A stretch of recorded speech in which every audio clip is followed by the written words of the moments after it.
Good morning, everyone. As you're filing in, thank you so much for coming in this morning. I hope you're having a really great day so far. We have 49 people registered for the webinar today. So we're going to give all of our friends a couple of minutes to file in, find a seat, get comfortable, grab that second cup of coffee, look at their handout, and get ready to have some fun this morning. This is Deborah Dudak, the Adult and Teen Services Manager at the Fountaindale Public Library in Bolingbrook. And unfortunately, I am not just the presenter today. You get to hear me lecture for a whole hour. It does mean that I don't get as much hands-on chat and question and answer time with you guys, but Jeffrey, who's our studio wizard, he's going to be handling that for you. And in the chat this morning, oh, hi from Springfield. Hi, Barbara. Thanks so much for joining us. Super excited to see you guys and have you guys here with us. So friends, we've got a couple of housekeeping things just that we're just gonna go over a couple of those items. So up at there should be at the top or the bottom of your screen is a Q&A area, so for question and answers. So if you have any questions or need clarifications through the program, please use the Q&A area, and please reserve the chat for any technical issues that you may be encountering. And as everyone's coming in, oh, hi, Judy from Algonquin. It's so good to see you're here with us today. I'm super excited to have you. Looking at my attendee list, I was hoping Frodo Lives would be back. Man, he's a cool guy, or gal, I don't know. Frodo Lives. There's Jay. Hi, Jay. Hi, Laura. Hi, Lawrence. Hi, Leslie. Hi, Lori. I hope your knitting's going all right. There's Bruce and Marilyn Troyer. Man, what a tag team. Oh, hi, Mary. Hi, Matt. Pauline, Sally, my homegirl Sally. I hope that your tech issues are clearing up a little bit. Miss Sandra, William. Oh, wow, so many great people. Oh, Jenny Warner's here. She's just a glutton for punishment. She came back for another helping. And Eric, and Dina, and Diane. Oh, my good friend Diane Ferris. I hope your dad's doing all right up in Michigan. And my second favorite Debs, two of my Debs, Deb B and Deb S. It was like a threesome of Deborahs this morning. Fantastic. And Dave, hi Dave. Camille, so glad you can make it, Camille. I've missed hearing your lovely voice. And there's Barb. Oh man, Barb, miss you so much. All right, guys, so thanks so much for coming in. So it looks like most of our attendees who are gonna make it today are gonna make it in. Really appreciate it. So, you know, just the last little bit of housekeeping, just for one more reminder for our friends who made it in a little bit late. So you'll want to use the question and answer area up at the top or the bottom of your screen to submit questions. And you'll want to do that throughout the program. We're going to try to answer those if you need some clarification. That's never an inconvenience. And please reserve the chat after we get started for any technical issues so Mr. Jeffrey can take care of those. So it is 11:03 and I do value your time. So we're going to start with the program this morning on getting to know Fold3. Now, what is Fold3? Now we have the library edition at our Fountaindale Public Library in Bolingbrook. And so we subscribe to that. It's a really great, really great program. We've used it quite a bit in our library. And what we have for Fold3 is Fold3 is owned by Ancestry. But what we're going to take a look at is the library edition. So if you have a private subscription, you'll still be able to follow along. We want everybody to have a good time with the program this morning. But it does cover quite a bit of historical documents, military collections, and really sometimes can be confusing because it has a hodgepodge. Right now, Fold3 is where Ancestry is kind of parking a bunch of its military collections. But what we're going to cover today is that you guys are really going to see that there's way more to this website than what you maybe have experienced before. The significant collections on this site include, they have quite a bit on African American and Native American history and records, and we'll get into that in a little bit because I have a really amazing breakthrough I want to share with you guys. Oh my God, this was amazing.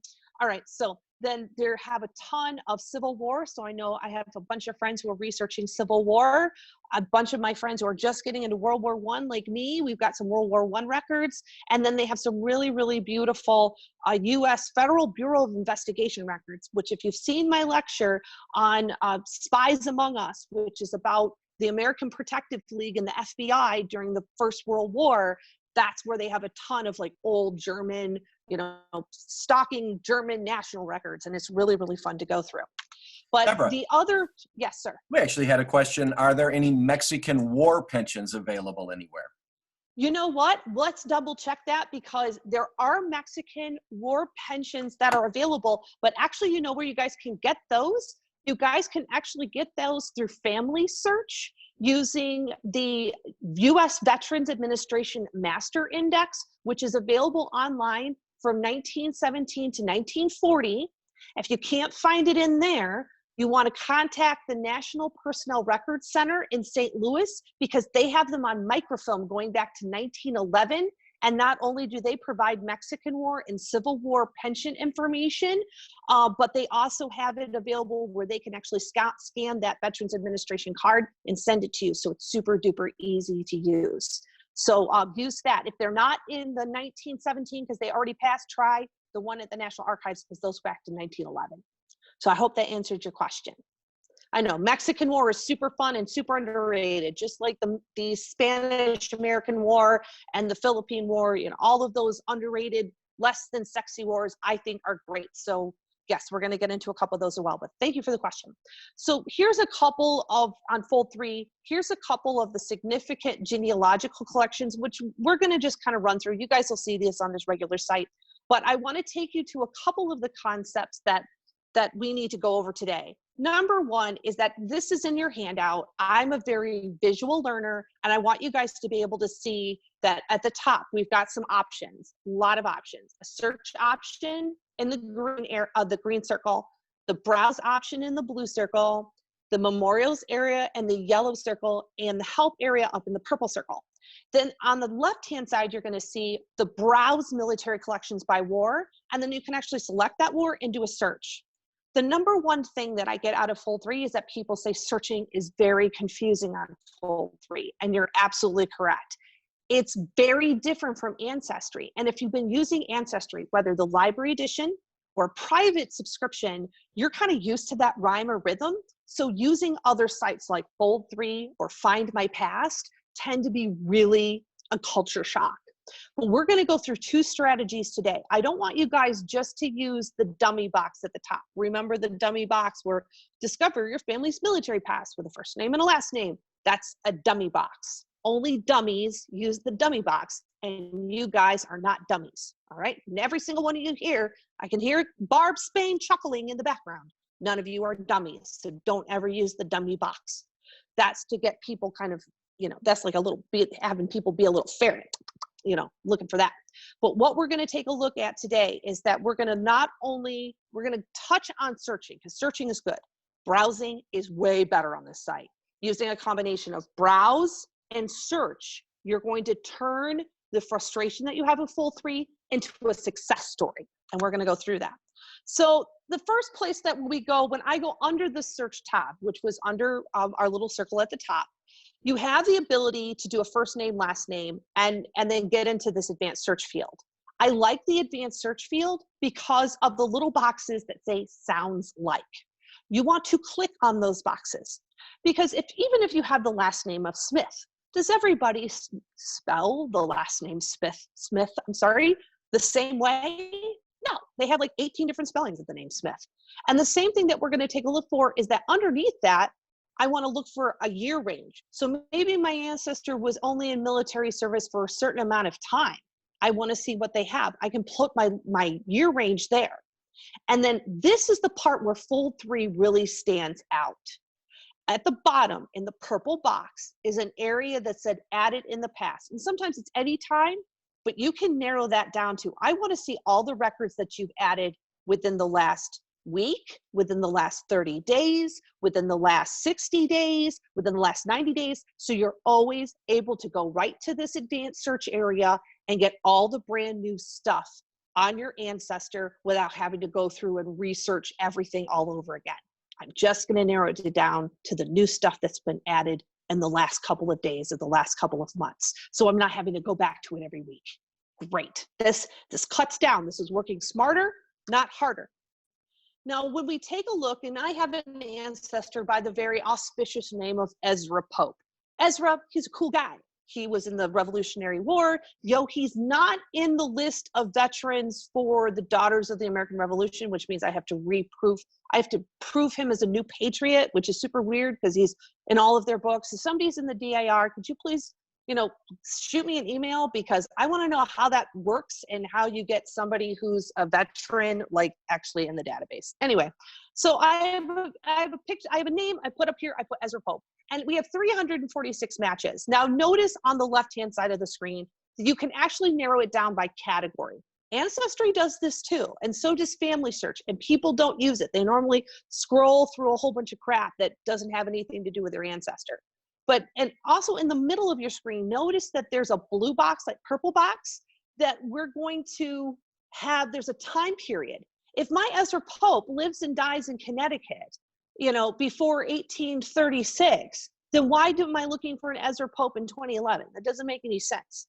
Be strategic about where you're searching, and always include, notice there's a little checked box in that purple box. It says include 69 no date matches. That means that there is a record, but there is no date on the record. And when you guys are working with older records, is there always a date at the top? Shake your head, no, there's not always a record attached. And you guys know that. You guys are pretty savvy. You guys know that by now. So taking a look at here, underneath that is a map, and it says, include 196 no place matches. But if I know that Ezra Pope is in Connecticut or Massachusetts, he's not going to be in California, but I'm going to click on the areas that I know he's going to be in, right? All right, perfect. But we're super, super lucky because not only they give me a ton of Ezra Popes, but I know he's in the Revolutionary War. But right at the top in my relevant match on the right-hand side is a final payment voucher for military pensions. And there looks like an Ezra Pope, but it's for Pennsylvania. My Ezra Pope did not live in Pennsylvania. I have to go down and see there's a Revolutionary War pension for an Ezra Pope from Connecticut. And that looks like that might be my guy. So when I click on that listing, so I still have my 346 matches, and notice at the top left, I've got a big red circle that says go back. So I'm not losing those other matches. I'm just browsing inside of this one. Fold3 works like an accordion. So when you pull the accordion out, and then you can push the accordion back in. So if you're used to using Fold3 like an accordion, get used to the way that things kind of they fold out and they fold back in. So you're never going to lose your spot the way that you did with Ancestry sometimes. But anyway, so we're going to go back to this pension. Notice here at the bottom, and this is where I love Fold3. I love Fold3. Down at the bottom, you get to see in that big gray box, you get to see, okay, there's the first page of his record. Great. At the bottom of that is a film strip.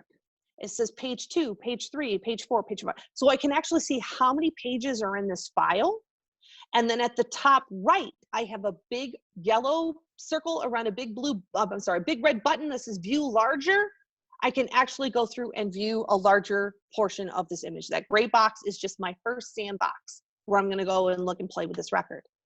Now, when I'm looking through and browsing through Fold3, I want you guys to remember that when you're searching through a search area, or you're using it through this main sort of accordion area, notice at the top, we've still got all of our guys are all lined up. Our home, search, browse, memorials, help, that's all at the top left, right? In the center of your screen, near the top, it says all titles. You have the ability at all times to search within this gray box with the little yellow arrow in it. That your search changes depending on how you're driving the car down on the left-hand side with all of the titles and categories. Right now, we've got all the categories open, so it's going to search inside all those categories. But what you get to do is if you click on Revolutionary War, that gray box is going to change from all titles to Revolutionary War. And you can search right inside that box. Or you click War of 1812. The gray box at the top will say War of 1812, and it's going to search just inside there. So this is that concept that this search is going with you and refining as you both browse, which makes it easier for you to find things. You just have to get into the rhythm of it, okay? But let's take a look. So here's War of 1812. And I don't know about you, but I helped raise a ton of money for that, preserve the pensions for the War of 1812. And, you know, it's just like my mom, she says yet to sign my 3rd grade report card. The National Archives and Fold3, they're still not done digitizing those War of 1812 pension records. And I have an ancestor with the last name of V for Vandiver, and they're only through T. So at this rate, I might as well be married and have like 4 kids by the time that they're done digitizing this whole thing. But look, let's take a look at this. On the searching wise, they've got War of 1812 on the left, and let's take a look at this accordion in action, all right? So on the left, we're gonna start at the left. War of 1812 is in the blue box. It clicks on publication, and we have all these items that are gonna search. Notice at our gray box at the top where it says War of 1812, it's just going to search within War of 1812. But if we click on something like Land Bounty Warrant Applications Index with the yellow star, it's just going to search inside Bounty Land Warrant Applications Index. That's it. So you guys are kind of getting the rhythm of this. I'm feeling some heads nodding, and I'm feeling some people who are not quite convinced that this could work. Hold my hand. We're gonna walk through this. I'm gonna show you an example for me, because War of 1812 pensions, if anybody's ever worked with them, do you guys know how difficult it is? Like, you could search and search and search 18 times, and you know you have an ancestor who served from an area, but you can never seem to find it. This is where Fold3 makes browsing absolutely awesome and amazing. So I have an ancestor, John Harris, who served in the War of 1812 from the state of Georgia. And I was searching and searching and searching for this guy, could not find him up and down. And I'm like, you know what, that accordion, you know, I haven't taken the time to actually browse. Let's browse and look inside, because maybe Harris isn't spelled the way I think it is. Maybe it has 2 S's. Maybe they called him Harrison. You know, let's take a look. Let's visually take a look at my options. So on the left, let's start at the left, right? We've got our War of 1812. Underneath publication, we've got our red circle that says War of 1812 pension files. And then we're gonna move on to where it says state or organization. So each pension is arranged by state. With the red star, I've got Georgia. So I've got Georgia, so my accordion is folding out. You guys saw that? So accordion we were started tight, and we're branching out into that accordion going out. So we're still in Georgia. I'm gonna click on H for Harris, surname starts with H. And then in the green arrow, it shows you Harris. So I'm gonna click for Harris. And then bam, my accordion's really at its fullest point. And there's a John Harris. There's 2 John Harrises. But notice, look on that too. I've got some William Harrises. I have a Jesse Harris. I have a James Harris. And I have somebody by the name of Cincinnati B. Harris. What a great name. I'm gonna have to figure that one out, see if I'm related to that dude, because I want to be related to a guy named Cincinnati. Anyway, but this John Harris looks pretty good. Let's take a look at this guy. And taking a look at it, when I click on his name, so again, we're at the fullest part of our accordion, it shows me all 21 pages of his file. And what's important about this is because I've had a chance to see all of the other options. I'm not just randomly searching, looking through a bunch of duds. I'm looking at people with the same surname that may or may not be that person. And I'm looking at this John Harris, and I'm able to actually click on his pension record and click on the first page, enlarge it, and you guys will see at the top in the blue box, you guys will see that we're in the War of 1812 pensions, and it kind of goes ... because we did a little bit of walking to get here. We're in the H's, we're under Harris, we're under John Harris, we're on page 2. Right. On the red box on the right is a place where you can zoom in, zoom out, you can change the contrast, you can rotate the image. At the top, in the yellow arrow that's pointing down, the little fat yellow arrow, that's where you can actually, there's some annotations in there. Next to that is a toolbar, so it looks like a hammer and a wrench. You can actually go through and download the item there.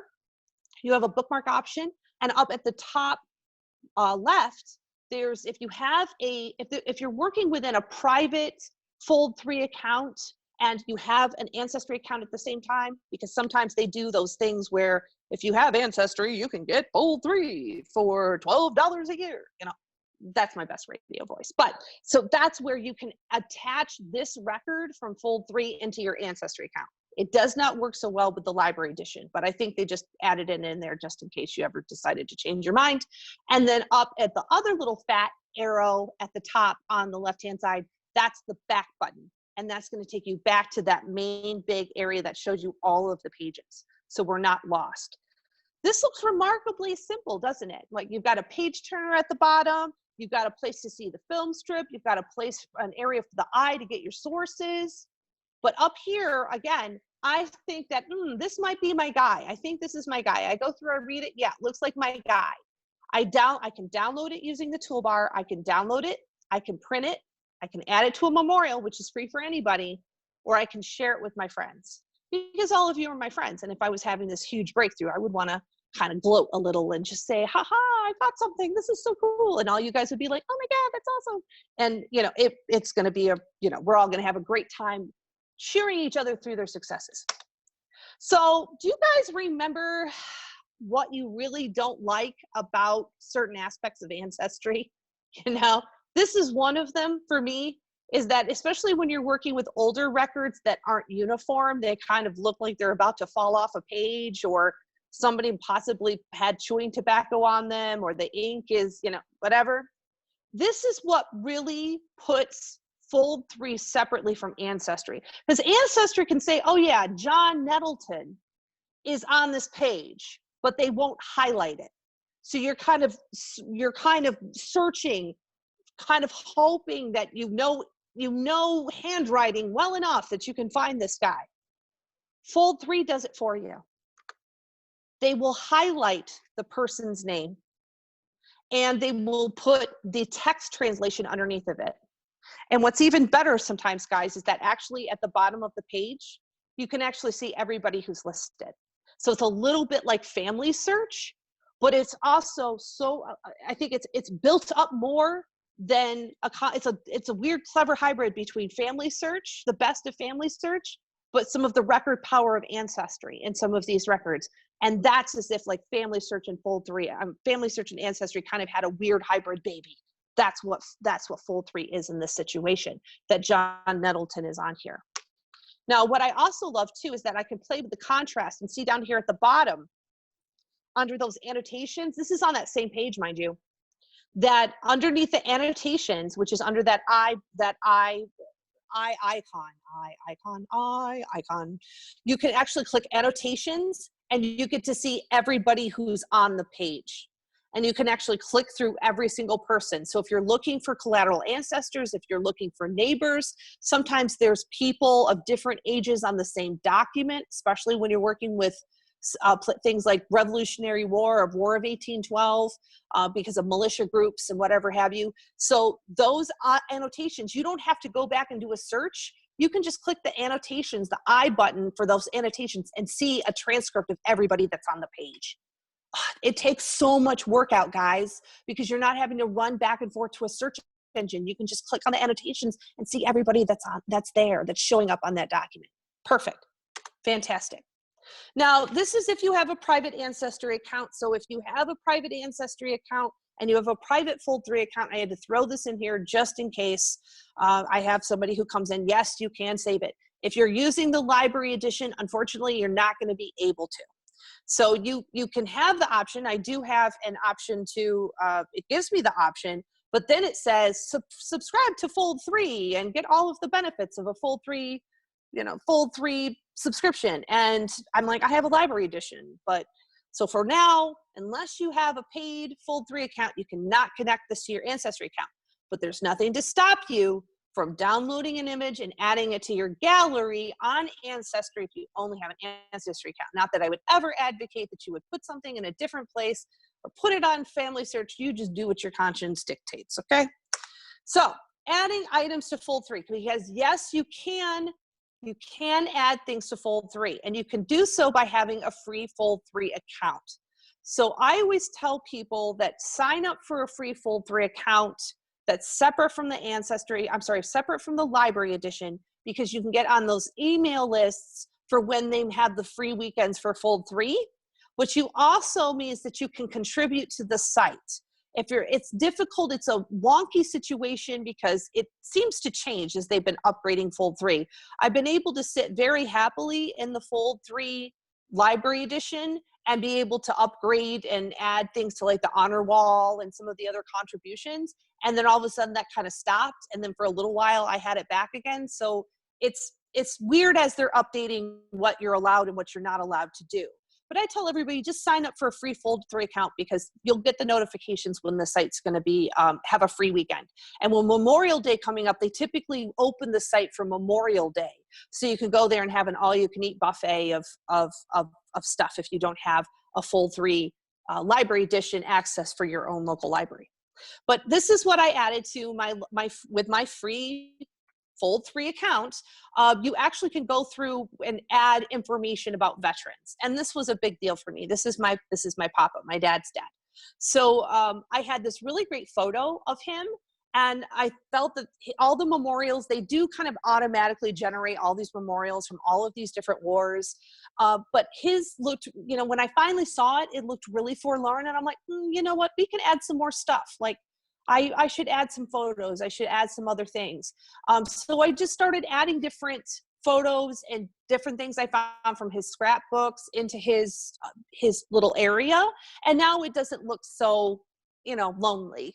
It's sort of like a virtual remembrance, you know, wall. But if you've got anybody on Fold3 and you just want to spruce up their area a little bit, I just find it very, very, well, I just like it. I think it makes me feel good to know that I can contribute something like this on Fold3. And not that a whole lot of other people are going to look at it, because there's not a lot of other dudaks, but you can do this using a free account. And that's what you guys want to sign up for. If that's something that you want to do, virtually cultivate a garden of veterans, you know, that's perfectly amazing. That would be an awesome thing. Send me your screenshots. All right, so let's get back real quick to adding some stuff in Fold3. If you do have some annotations, and you can do this with a free account, let's say that somebody had, you can either add an annotation of this record is not correct, or the surname is spelled incorrectly, or that this person was residing at this address instead of the one that's listed. You know, that's what Fold3 inherited from its original incarnation as Footnote. Footnote was supposed to be this huge collection of library and archives and university resources where people could go and add notes, like little sticky notes. And Fold3 kept that concept, which I think has worked out really, really well. So I can add an annotation for saying Benjamin West Sr. has a Benjamin West Jr., and they're living in the same household, which causes some confusion. With a free account that is separate from your library edition, you can add as many of these little annotations as you want on a whole bunch of the free records or on the free veterans areas. You can just go through and have a good time annotating. I do this a lot with Dudak because people spell it 18 different ways. It's super easy, D-U-D-E-K. It's not that hard. It's dude with a K, but people spell it Duder, Dudick, Doder, like, it's cool. I'm learning to live with it. Dudick. Oh God, that's the one that kills me every single time. But if you have a name that keeps getting massacred, you can actually go through Fold3 with a free account and just start annotating and say, it's spelled this way. It's Leviosa, not Leviosa. You know, I don't know, just kind of little Harry Potter joke in there. So let's browse by conflict, because we kind of did a broad search, and then we also tried going specifically for a name. But I want you guys to look at what we can do for looking at records specifically within a modern war that I get a couple questions about, and about state-specific resources, because I want you guys to be able to look at all of the resources are available, and we're going to take a look at that. So the dummy box is still at the top. I don't want you guys to use the dummy box, because why? Everybody say it out loud. Only dummies use the dummy box, and I am not a dummy. You too, Barb. You're not a dummy. That's right. So as it sits, we've got the World War I browse by military collections. I'm going to click on World War I. It says, okay, you can enter a name. Do not enter a name. I want you guys to click on browse all World War I titles in the pink box at the bottom. We're going to go browse. And inside that page, now we've got some options, because looking at all of your options means that you're searching smarter, and you're being more successful and strategic in how you're conducting your search and your methodology. One of the best resources that you have, and this is looking at it through if you're looking at it through one of the free weekends, okay? If you're using the library edition, all of this stuff will just be on here and you can use it to your heart's intent. But I got the screenshot during one of their free weekends because they wanted to highlight some of their free collections. But I want you guys to look at one really big resource is that not everything is going to be by that date. So like World War I records, it's not like you're just going to have World War I records in there. They try really hard to make sure that records that encompass part of that time period or all of that time period or a greater majority of that time period are highlighted here because they don't want you running around trying to find a record that you could use. And one of them is Army registers from 1798 to 1969. Didn't really help me all that much with World War I. It really helped me with Revolutionary War, with War of 1812, and with some of the Mexican-American War stuff. Because if somebody is enlisting in a register, they're enlisting, then they're going to have a record in there.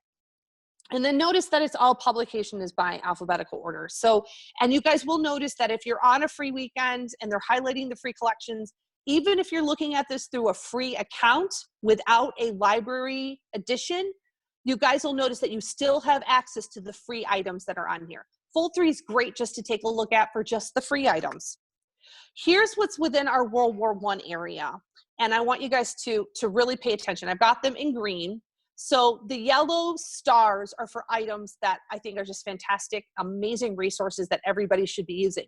A couple of them that are here, besides the Army registers, is on the right-hand side. The third one down is U.S. Army World War I Transport Service passenger lists. Now, these are on Ancestry, but if you don't have access to Ancestry Library Edition, but you have access to Fold3 Library Edition, you can get your World War I transport service lists here. And this is a great like little trade-off.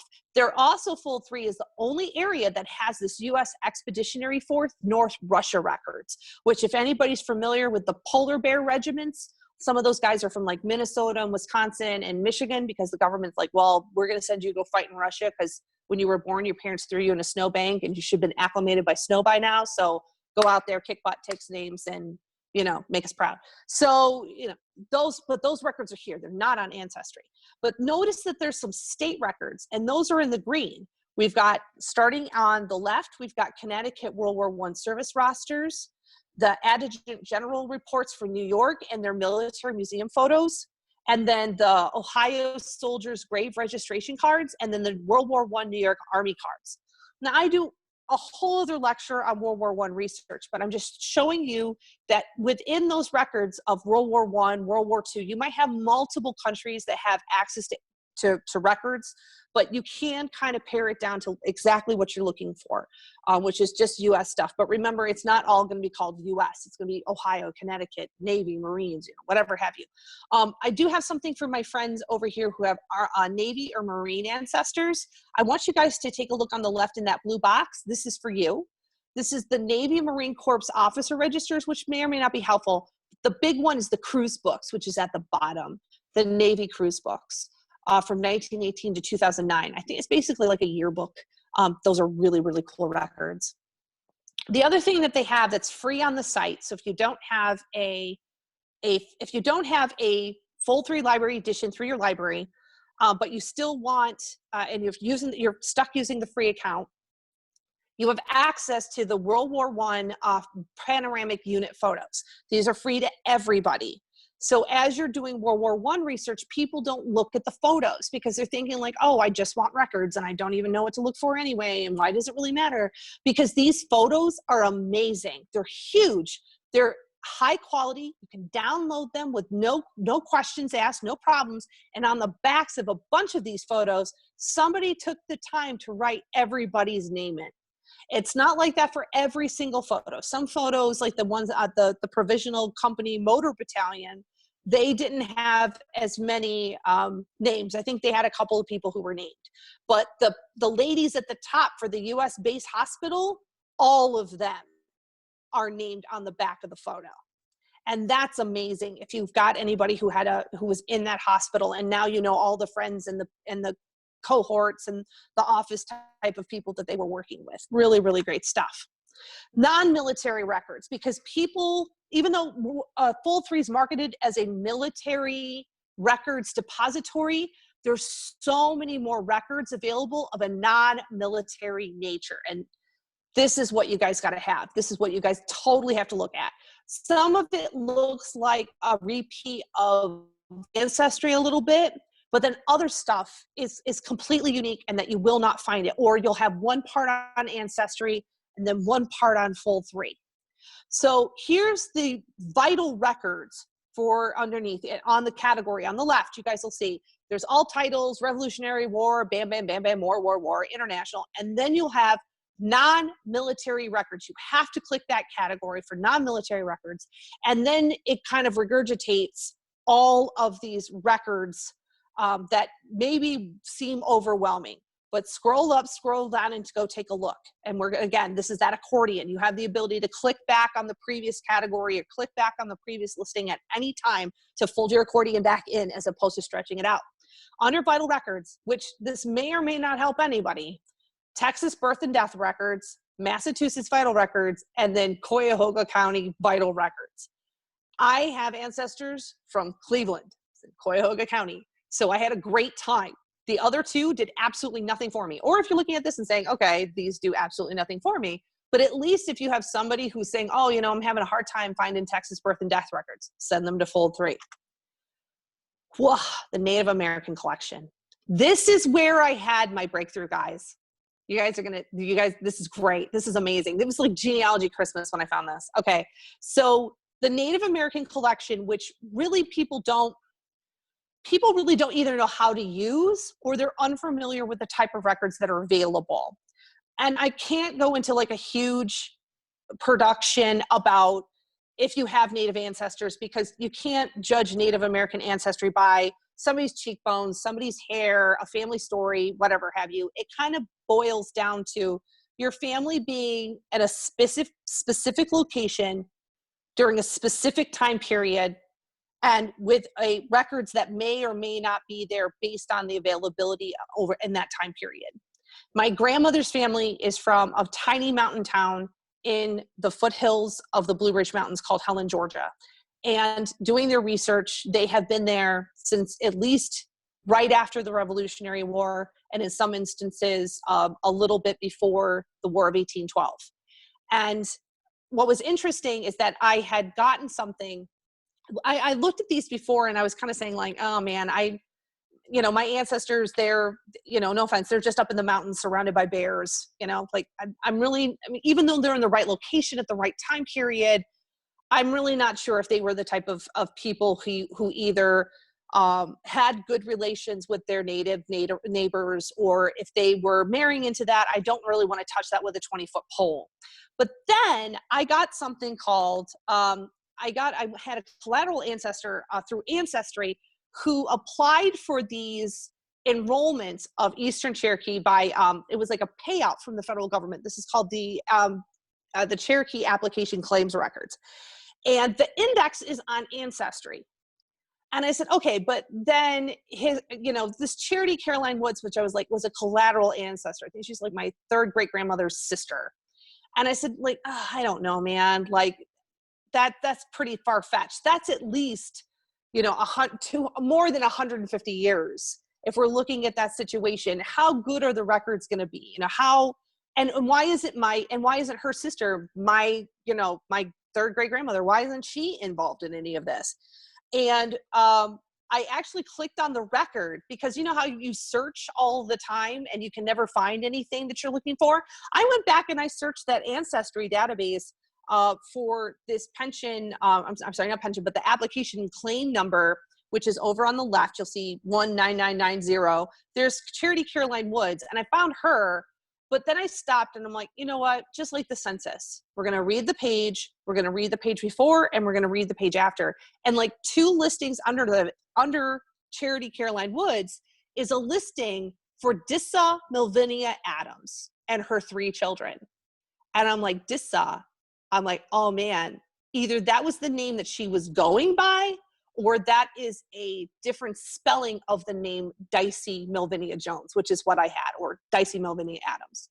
So I'm like, oh crap. So I actually was able to go through and find not only Charity's rejected claim, but find Dicey's rejected claim, that of 3 of their siblings, which lists not only their parents, and in these records, their parents, their grandparents, and their great-grandparents. So now I have 3 additional generations of this family, basically because they wanted like $120 payout from the federal government. I mean, even though it's a rejected claim and they can claim that they have Native American ancestry, I don't have to prove that. I'm just using this as a vehicle to advance what they're able to physically tell me, the names of their parents, grandparents, great-grandparents, brothers, sisters, aunts, uncles. I was able to fill out probably about 30 members of our family tree using just the records that we were getting on Fold3 in the Native American collection. And using that, it was a combination of Ancestry and Fold3. And I'm so proud because the time period I was looking at now was somewhere around 1785 for the grandparents. So really super stoked because I've never been able to find anything further back than Dicey's mother, Ellen. But now I have her grandmother, her mother, her grandmother, her great-grandmother. And that was phenomenal. That was such an amazing moment for me. And that was because of those Fold3 records for the Cherokee tribal application settlement claims.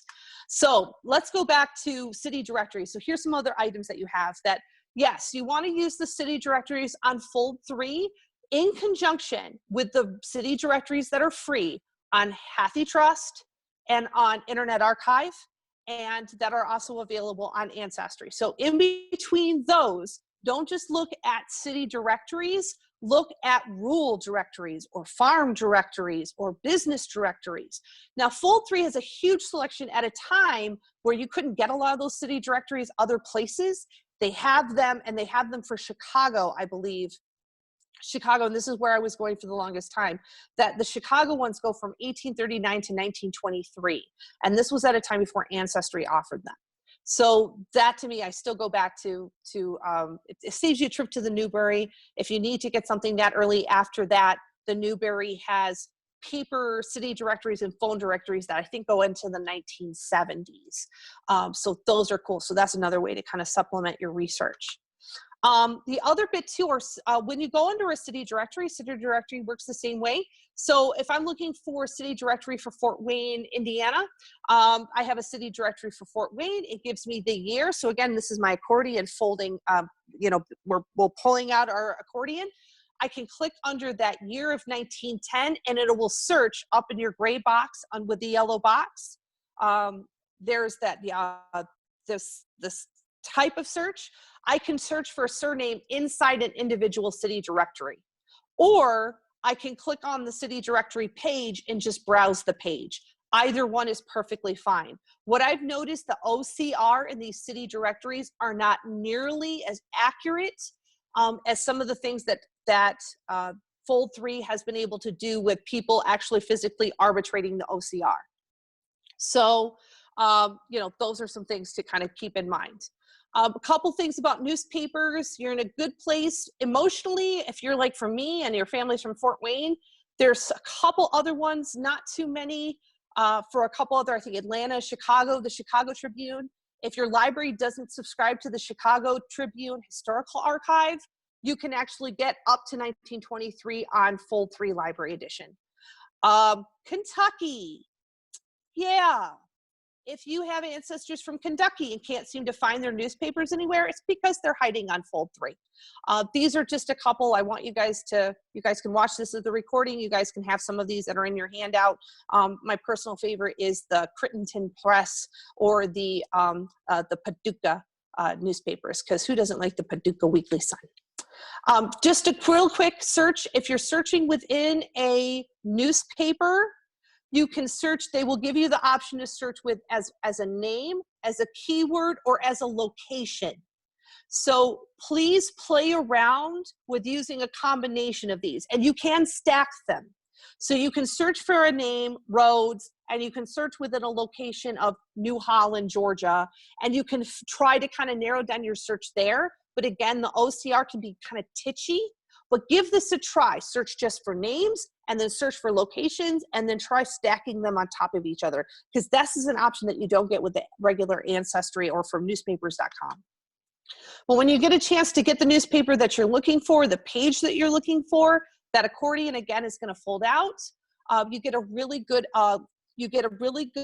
close up, and it shows you that there are 5 matches on this page. We can view it larger. It gives you all of the information about where the newspaper is from, so I can cite my source. And then once I get into the actual item, I was able to find a letter that my great Uncle Frank wrote back to his parents during World War I, talking about the hospitality that he received when he arrived in England during the Great War. So he writes it like a 16-year-old boy would. It's you can tell how young he is in this letter. He was not 18, he was 16 years old. Okay, so a couple things. Now that you're homebound for at least a little bit, and you're looking for resources that maybe help the grandkids or the kids, or you're helping to tutor, that all of these American Milestone documents are on Fold3, and you can download them. They're free. They don't cost anything. So that's everything from the little things like the Declaration of Independence all the way to the D-Day statement, to the Manhattan Project. You know, they've got all of these amazing files. My personal favorite, though, if you guys get a chance to go through the memorial and add to the memorial, I know we talked about it a little bit briefly, but if you're looking to honor somebody and kind of cultivate that, you can do that through the memorials area or search for somebody. And there's my Ezra Pope. I don't have a photo of that guy, but we're going to take a look at it. And I know we're getting short on time, so I'm just going to take it back to the training center. If you guys ever need help with anything for Fold3, please use the help area at the top of the screen, and you will get help with Fold3 using this training center. They have a couple videos, but they also have information on like managing the memorials, browsing, viewing. You know, they're going to kind of give you some help if I'm not available to help you out. So we're getting to the end of our session, and I know Jeffrey said we had a ton of questions. So let's try to answer them the best that we can, guys. But if you're going to take off because you don't like listening to questions and answers, thanks for listening. Really glad you guys are here. Use the handout. Email me if you have a question. So what are our questions, Mr. Jeffrey?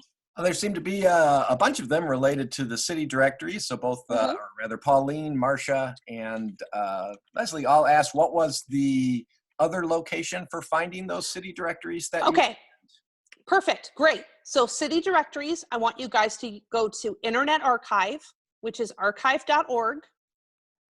I want you guys to go to Hathy Trust, HATHITRUST, believe that's .org, and that's another place to find city directories. And then I think that there's some through, there's some online through different websites. It depends on what county or what state you're looking for. HATHI. Hathy Trust. Yeah, Hathy Trust. And there's a couple other ones, but those are my 3 big ones that I tend to advocate. There's some on, yes, there are some on Ancestry as well. But remember, don't just look at city directories. Look at rural directories, farm directories, business directories. That directories area on Ancestry also doesn't get a lot of love, but you can find a lot of really amazing things, and it's helped me bust through at least 2 or 3 brick walls using city directories. Hopefully that answered. If not, please ask again. Dee had asked about some marks that you had on a slide, some stars and boxes. It was back a little ways. Oh, Lord. Okay. Stars and boxes. What were the meaning of those? Oh, just so highlight, just so these are some interesting items. I'm using this one as an example from the Native American collection on Fold3, that they have Michigan and Illinois Indian War Service records. And that is weird because most people would think it would be under early Indian Wars under category, but it's not. It's under Native American collection, which I thought was kind of weird, but I went through them and I thought they were pretty cool. Judy had mentioned that Heritage Quest also has a lot of city directories as well. I'm not a big fan of Heritage Quest. I know some libraries have it and some people privately subscribe to it. They have not updated their website. They haven't finished indexing the 1930 census, and they have not done the 1930 census, and they pulled Percy from their site. If you're using it for city directories, yeah, you're right. It's an absolutely great place for city directories. But I know a lot of libraries like ours, we don't offer Heritage Quest because it's not worth the investment for us. We'd much rather pay for something like Fold3 or Ancestry. But yes, Judy, you're absolutely right. If you've still got it, it's a good place to go for city directories. This goes back a ways. Eric had asked about he did not see where to get those advanced search options. Okay, advanced search options. So Eric, if you're going underneath the search area, so we're going back in time. All right, yes, here's our area. So under search, if you, in your search box at the top, so you'll see search in the middle there, you have the ability to, it'll say hide advanced or advanced search. So I had hide advanced because this is my advanced search field here. I can either hide that or show it. So I wanted to show you guys the whole thing, but it's underneath the search item itself. You can add the sound like buttons, and then you can add the year range and the added in the past, but it's underneath your search tab at the top with those advanced options. I hope that answered your question. Would Fold3 have any records for loyalists during the Revolutionary War, whether they stayed in the States or left for Canada? Good question. I love loyalist records. There's some interesting stuff, especially out of New York. Underneath the Revolutionary War, they will have different records. I noticed though that most of Fold3's items tend to be more of like the birth of our country and onward, not so much like pre-Revolutionary War stuff. And I know Ancestry kind of focuses on that. I haven't spent a lot of time looking for loyalist records, but I know that if you were looking for somebody who had like originally enlisted but then changed their mind, their enlistment would be in the Army registers. But if they had changed sides, they might have notations in that. But I haven't seen any outright loyalist records, but I will definitely keep an eye on. And if you're in there, let me know if you find anything interesting, because I'd love to take a look at it. That's all the questions we have right now, although Deborah did say this was great stuff and she had always struggled with Fold3, so that was, thank you for that. Oh, I'm sorry, another one did pop up. Eric is saying he has not seen the hide advanced, show advanced button. Ha! Because it's in the advanced area, advanced search button area. So let me take a look. Eric, let me see if I can find if they've changed it, if they've moved it since the time last week when I did the screenshots. Let me see if they might have done an update. So let me go off and find it for you. Please send me an email and I will track that down for you.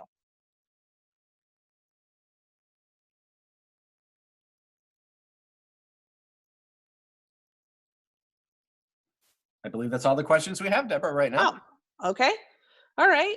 Well, for you guys who are hanging in, hanging on, hanging out, thanks for, thanks for coming to the program this morning, you guys. I really appreciate it. Just a couple of things that are coming up. Remember that thank you, Miss Barbara. Really appreciate it. Hope you don't mind. I was picking on you just a little bit. Thanks, Dawn. Really appreciate you guys coming out. Just a reminder, so I've got a really great announcement for you guys, since you guys are going to be the first ones to get a hold of this. On May, let me get a look at it. So May 8th, coming up on Friday, May 8th, we're going to have Tina Baird back with us. We've got We've got a weekly program every week in May. It starts off with Tina Baird doing her Pandemic 1918 program, followed by Maureen Brady doing the regular Genealogy Club meeting on the 13th, followed by Tina Baird's going to come in on the 22nd and do Google for genealogy, which she was supposed to do last year but wasn't able to. And then I'm going to round it out on Wednesday the 27th, and I'm going to do more than likely, we had a little contest to see who wanted to vote, but it looks like it's going to be the War of 1812, finding your second revolution ancestors. So we've got a genealogy club meeting every week in the week of May. So tell your friends, tell your neighbors to subscribe to our Facebook page, our Genealogy Club Facebook page, shoot me an email, get added to our mailing list. We want you guys to be on board and plugged in every week in May to get you through and ready and on you go with your research. And don't forget to share your stories of success. But thanks so much for your time, guys. Thank you, Mr. Jeffrey, for being awesome and amazing and helping drive the car. I really appreciate it.